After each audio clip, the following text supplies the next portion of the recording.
అధికార పార్టీ లీడర్లు అంటే ప్రతిపక్షాలను ఏడ్పియాలి. చాలా మందికి ఇప్పుడు చేస్తుంది కూడా గదే. కానీ గీ ఎమ్మెల్యే సారేంది ఆయనే కళ్ళల్లో నీళ్ళు తీస్తుండు.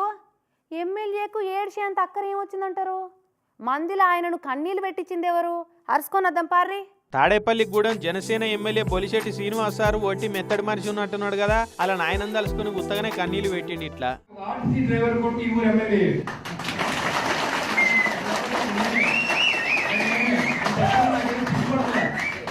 మా నాన్నగారు నాకు కష్టపడతాం నేర్పాడు, నిజాయితీగా ఉండడం నేర్పాడు.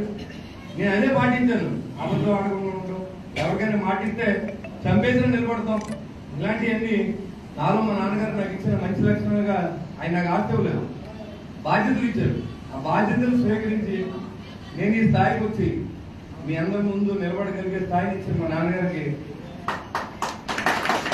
నేను ఆర్టీసీ డ్రైవర్ కొడుకును, అది చెప్పేందుకు నాకేం చిన్నతనం కాదు, క్రమశిక్షణతోటి కష్టపడేటట్టు పెంచిండు మా నాయన. ఆస్తులు ఇవ్వకున్న తెలివి ఇచ్చిండు, ఆ కష్టంతో ఇలా ఎమ్మెల్యే అయినా అనుకుంటా గుర్ల నిండా నీళ్లు తీసిండు బొలిశెట్టి సారు. ఉన్న స్థాయిలో చాలా బాగా నాకు ఏదైనా చిన్న ఇబ్బంది కలిగితే హైదరాబాద్ నుంచి అరకు పూర్తి చూడే ఆయన ఒక ఆర్టీసీ డ్రైవర్. అలాంటి ఆయన ఈరోజు మీ మధ్యలో ఉంటుంటే చాలా హ్యాపీగా.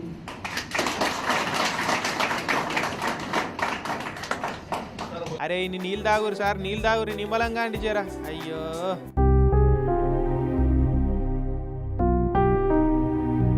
మందిలో ఉన్నాం కదా అని మనసులున్న ప్రేమను బాధను ఎంతసేపు అని ఆపుతారు చెప్పురి. ఓసారి కాకుండా ఓసారి అన్న ఇట్లా బయటకు వస్తుంటది. అయితే సార్కు తాడేపల్లిలో అభిమానులు కార్యకర్తలు అభినందన సభ పెట్టి సప్పట్లు కొట్టి సన్మాన కార్యం చేసిరు. ఇక ఆడ మాట్లాడుకుంటా మాట మీద మాట వచ్చి నేను ఇవాళ ఇంత ఎదిగినా అంటే మా నాయననే కారణం, ఇలువలతోటి ఎట్లా బతకాలనో అప్పుడే చెప్పిండు, ఆయన తొవ్వలే నడుస్తున్నా ఇప్పుడు అని తండ్రి మాటలు యాద్ చేసుకుని ఇట్లా ఎమోషన్ అయ్యిండు సారు. ఇవాళ రేపు 10 రూపాయలు సంపాదించగానే కన్నోళ్ళని కానకుండా కాళ్ళతోటి అనేటోళ్ళు మస్తు మంది ఉన్నారు. ఇక అసొంటిది లీడర్ అయ్యి ఎందరికో పనులు చేసి పెట్టే పవర్ వచ్చినా కూడా అది నాయన నేర్పిన బుద్ధి, ఆయన నేర్పిన ఇలువలని తలుసుకుంటా ఉన్నాడంటే సారు వాళ్ళ నాయనకి ఎంత ఇలువిస్తున్నాడు చూడూరి అని అనుకోబట్టిరట మీటింగుకు పోయిన వాళ్ళు.